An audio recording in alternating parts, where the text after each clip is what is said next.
This time, coming request of Tuzo Anime is the hit show Baccano. This show takes place in 1930s America and follows the stories of several individuals, including mafia, alchemists, bank robbers, and even a few assassins. The first thing newcomers to the show are going to notice is that there really is no set linear timeline in this series. Done in the Quentin Tarantino style, this show bounces around between several different time periods, going all the way back as far as 1711 and all the way as far as 2001. This is what makes reviewing the show kind of difficult to do, because if I were to explain all the different subplots and different storylines and timelines and everything that was happening, it would literally take me about an hour just to do. So instead, we can sum up Baccano in this way. The best way to describe Baccano is you take one part Goodfellas, one part Pulp Fiction, add some Full Metal Alchemist, a little bit of Highlander, and to top it off with a little bit of Abbott and Costello humor. And that about sums up Baccano. It's a little confusing at first, just trying to follow the different storylines. I mean, one second you're on a train with people getting shot at, next second you might be watching a little girl hoping to find her brother's body in a bay. It's just one of those shows where you have to watch the entire thing through to see how the different stories interconnect and weave together.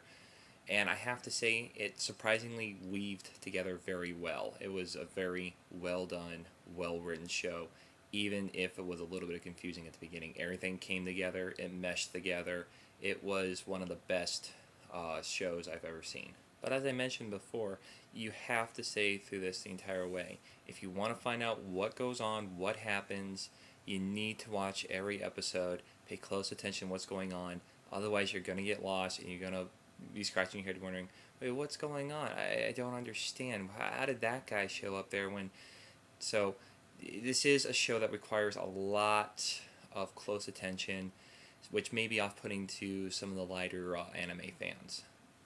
So having said that, those that do invest the brain power to keep up with everything that's going on and to follow the story very closely will be very rewarded in the end.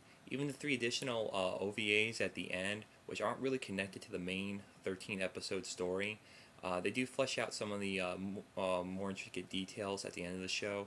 I'm not going to spoil anything for you. Sorry, folks, I'm not into that. But you just have to watch and see how everything comes together and gets resolved in the end. It's very well done. So having touched up on the story, I think it's time to move on to the characters here. And before we go into the detail of the characters, I do have to address this issue. Any fan of anime knows that occasionally you're going to get some really weird names in anime, either because of translation issues or because the writers themselves.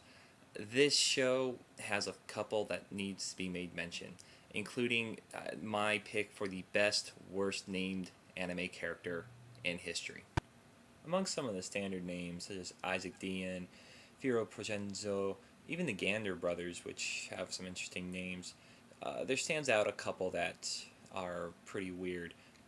The first one I need to mention is Claire Stanfield, which doesn't sound unusual until you find out that he's a guy, which just sounds weird. Like, why would you give a guy a girl's name?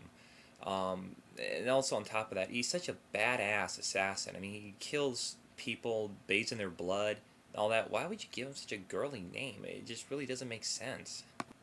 But as weird as his name is, my vote for the best, worst named anime character in history has to go to this man here, Jacuzzi Splot. Yeah, feel free to make any comments you want about that name. I'm not touching this one anymore. Gripes aside, though, about the weird names in place here, a lot of these characters are really well done. I mean, you have everything from a sadistic mob hitman to a warped sense of justice assassin to a couple bumbling bank robbers that go so far as to steal clocks in an effort to quote-unquote steal time. And just as all of the stories are interconnected, the characters are also interconnected in some interesting ways. Some you probably wouldn't figure out until you watched it the whole way through. Some you could probably get right off the first episode. All in all, though, each character offers something new to the story there, and helps keep the tale from going too dark, too light, too silly, too hectic, and just keeps the flow going very well. I mean, you'll be laughing 1 minute, and the next minute you're going like, "Oh my god!" So very, very good on the writer's part for making this such an interesting tale and for making the characters uh, somewhat believable, but just enough to where when they do something incredible, you don't sit there and go, "Oh man, what the hell?" So then we move on to the final part of our review, which is production values, special effects, graphics, and all that fun stuff there. The music of the show is a nice combination of jazz and orchestrated pieces. Right from the get-go, as soon as the intro comes on, you get a nice upbeat jazz to get you ready for the show here, and it sets the tone for what's to come. I mean, it really feels like you're about ready to watch a Pulp Fiction anime. It really does. As for the music in the show, it really does set the mood for what's going on. Sometimes it's serious, sometimes it's light and whimsical. But whenever I was watching the show, I really felt I was being sucked into the show here. The music did a really good job in pulling me in and just keeping my attention grabbed here. So kudos to the music maker for that one.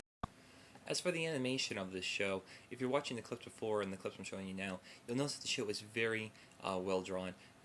It's fluid, it's crisp, it's colorful. There's not a whole lot of jaggies or stock footage in this film here. You're going to find that this is one of the best drawn shows to date. And it's also pretty bloody. Touching briefly on the blood here, there's a lot of intense scenes in this that I do not recommend little kids for here. I mean, there you'll see fingers get bitten off, hands get cut off, heads get severed, and in one instance, somebody decapitated a man by shoving his face into railroad tracks as the train was speeding by. You kind of have to see it to know how it's done. Trust me, I'm not going to show the clip here. I don't want to get an 18 plus rating for it. Blood, guts, gore aside, that's really the only thing about this show that I would not recommend for anyone under 13 for. It's definitely PG-13.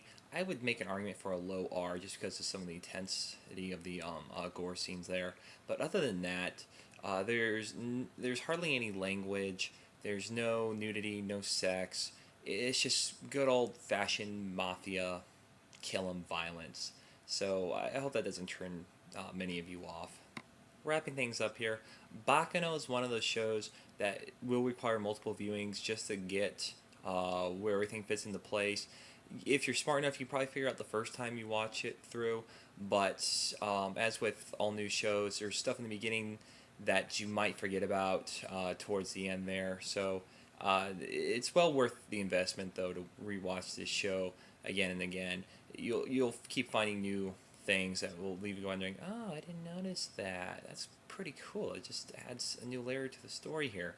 So for those of you that like your anime light and whimsical, you're not going to like this one. You really are not. You have to be paying attention to the whole story. You have to be paying attention to the characters and who's doing what, who was where in 1930 as opposed to 1932, and so on and so forth.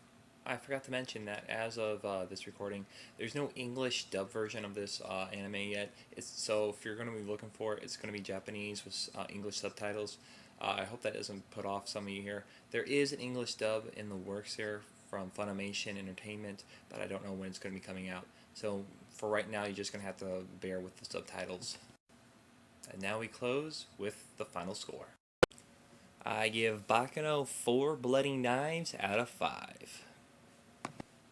Thanks again to all you for watching, and I ask spread the word around about this great show here. Show my reviews, leave comments, let me know how I can make this stuff better, and all that stuff again. If there's an anime show or movie you want me to review, just let me know, and I'll see what I can do about it.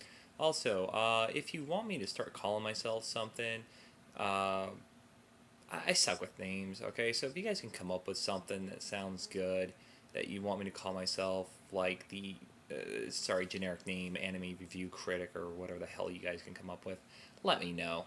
So until we meet again, I'm signing off.